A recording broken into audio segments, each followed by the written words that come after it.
Hi everyone, I'm Nicole, also known as Fairies and Fancies, and we're gonna sculpt a crystal cauldron. I'm starting off with this ultralight clay, and it feels kind of like sculpting with a marshmallow. It's very interesting, but it actually picks up a lot of detail. I've never used this clay before, but I want to try to use it as an armature. So I kind of made a little marshmallow out of aluminum foil, and I'm gonna put the marshmallowy type clay around it. Look at that, I made a marshmallow. And here's our armature after baking, looking a little bit like a cauldron, but more like a marshmallow. And this clay is just incredible. And the instructions are super easy and right on the back of the bag. And you can stand it like I did here, which got that kind of flat top that we're going to need for our cauldron. I'm going to use Bacon Bond to help my polymer clay stick to this ultralight. It wasn't sticking very well, but now it will. I'm going to be using Super Sculpey Medium, which is my favorite. And you're just going to take a sheet of clay and you're trying to get it on there as evenly as possible. That's why I'm cutting off all this excess. And of course, get your fingers in there and smoosh it. You gotta smoosh it real good. Now, this is really easy. Just roll a length of clay and get it to how big you want the opening of your cauldron to be. And I always like to use a little Bacon Bond to secure pieces so that they stay together really nicely. Now you're going to do some smoothing. We got smooshing and smoothing. I really like this tool. It came in a really good set. I'll link it below. The best tools you have for clay are right attached to your body, and they are your fingers. And I just want to get this really attached to my armature and get it covered completely and really start getting the shape of the cauldron that I want.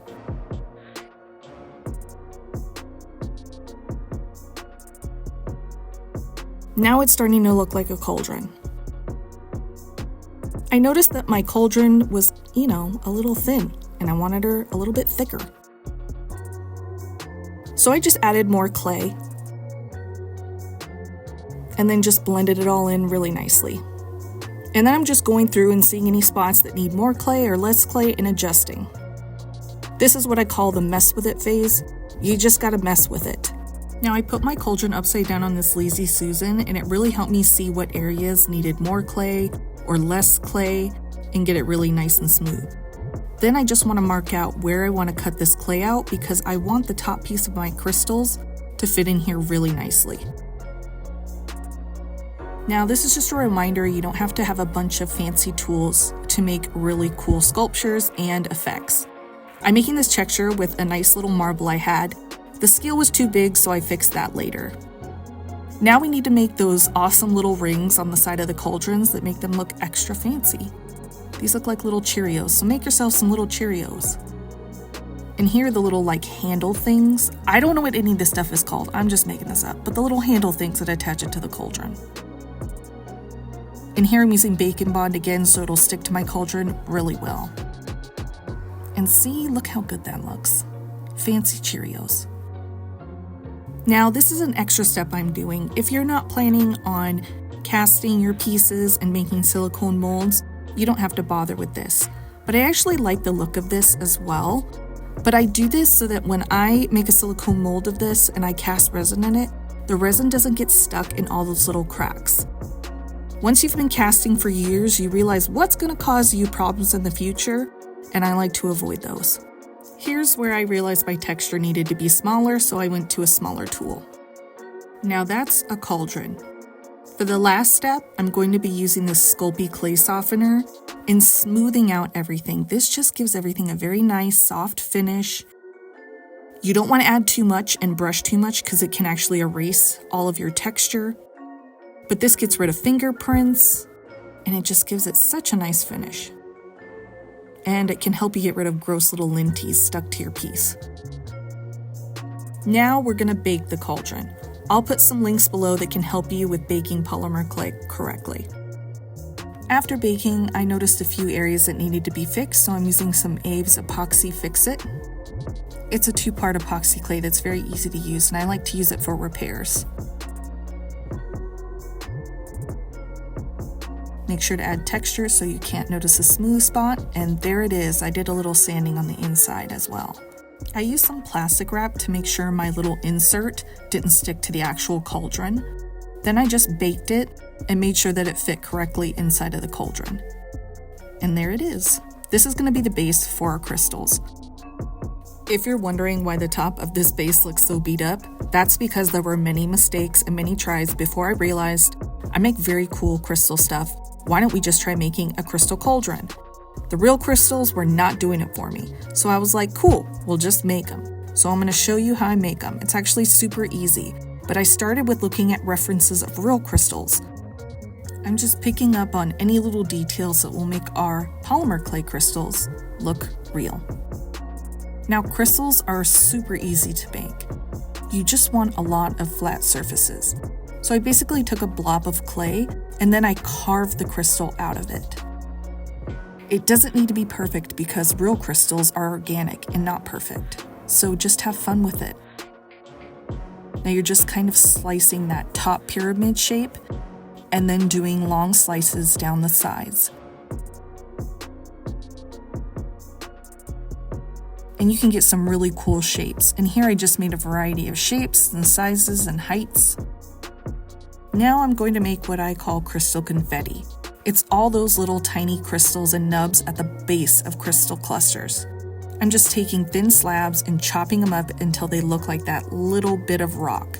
And yes, I had to separate out a bunch of these so that they would bake correctly, which was a pain, but it was worth it.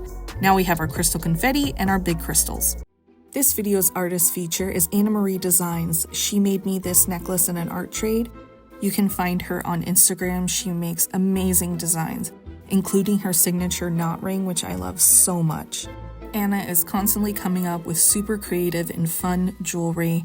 Make sure you check her out. I'll put a link to her Instagram and also her website below. You can see here that some of the crystals came out a little bit rounded, and I did not like that, so I sanded every single crystal. Well, almost every single one, and you can see the difference here. I really wanted nice, clean, sharp edges. And I was crazy enough that I started sanding it in the way that actual lines appear on real crystals. And this is where having references really helps, because I made the sanding actually make it more realistic, as you can see the lines in this real crystal here. Now on top of our insert, I'm adding some bacon bond and then adding more clay in like a dome shape, so that when I stack the crystals, the ones on top are higher than the ones towards the bottom. I'm just using bacon bond to secure them in there really nicely, and then using the clay to connect it to the base. You really want to make sure these are secure and work on the innermost ones, and then as you work your way out, because it's really hard to do this after you've put in all these crystals.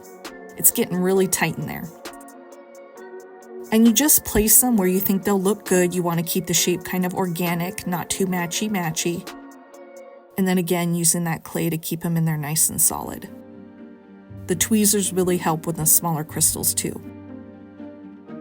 Now I'm going to add that crystal confetti we made using bacon bond, and then using our little baked bits and just pushing them into the clay. This was kind of tedious, but the effect was so worth it. Now that looks pretty good. Now we're going to use our clay softener again to clean up any excess bacon bond and to make it look nice and smooth.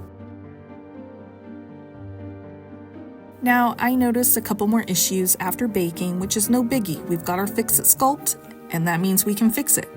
So I'm really making sure that this piece is going to be good for molding and casting. So I'm filling in some holes on the bottom that are going to cause me issues later, and fixing that lopsidedness with some of that fix-it. And here you can see it's looking really good. Now I'm doing these extra steps because I'm going to be molding and casting, but you can simplify this tutorial if you just want to do the sculpture, and you can just connect them and paint them and it'll be a lot more simple. But I don't do simple. And since my brain likes to overcomplicate everything and make it extra fancy, we're going to be molding. That little Mothman will be featured in another video I'm making. I'm just going to glue these pieces down with some hot glue so I can make the molds. Here I'm just making the mold boxes and pouring in the silicone. Now since I pressure cast, I'll be curing my molds underneath pressure. It just works out better for me. Here's them after they're molded and all cured up. Now we can pop out our masters and see what we got. The molds are looking really good. Look at all that texture. Perfect. I always trim the excess silicone off the bottom of my molds so that they lay perfectly flat. And here I'm just pouring in the urethane resin for our cauldrons. This will cast to a very nice white. And then I cure everything under pressure. This eliminates bubbles. Here's our first look at our cauldron, and it picked up all of those details and I don't see any bubbles. Now it's time for the fun stuff, which is this cool Halloween glitter that I got. I got it from El Rizzi. They have a lot of amazing glitters. And the effect I want each of these shaped Halloween glitters in each part of the crystal. So I'm just packing them all in. I'm going to be using this Flow Green color from Alumilite. It's their neon colors. I'm also adding in some glow glitter and some regular glitter and getting it nice and mixed. I want to be very careful when filling this mold, not to make any of the glitter float out. And here it is after being cured. We get our first look at it.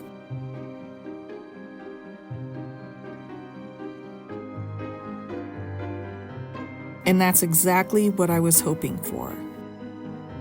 Now we're going to do a little test fit. There were some defects in this cast that I just filled with UV resin and sanded flat. I decided to make a bunch of cauldrons in different colors. Here are two of the casts that I did. Now we're just going to paint our cauldron, and I'm going first with just a solid black. I'm using Jacquard's Neopaque in 5A8 black. It's my favorite black paint. Then I'm going in with some Lumiere by Jacquard. It's their metallic paint line in silver, and it is so pretty. Then I'm just dry brushing it on and seeing how I like it. I wanted a little more black, so I dry brushed in some black. It gives us that cool metallic sheen, but still that classic black. Then I used my favorite Krylon matte finish spray to protect the paint. It dries to a nice matte finish. Now I'm just going to glue the two pieces together with some E6000. I made sure to sand the shiny part of the resin so it would stick. Also make sure you glue along the rim. I forgot to show that part. Now I want to make a felt bottom. I just made a template and then cut out some nice felt. I'm just going to glue the felt on the bottom using some Mod Podge glue. Now the felt bottom is just going to finish it off really nicely, but also protect the bottom of the piece as well.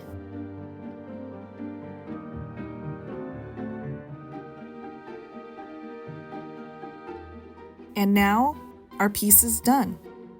Thank you so much for watching this video. Now you can see how all the cauldrons came out. I even made some of them glow, some I used holographic pigments on, and I love each and every one. Make sure to subscribe if you want to see what I'm up to next.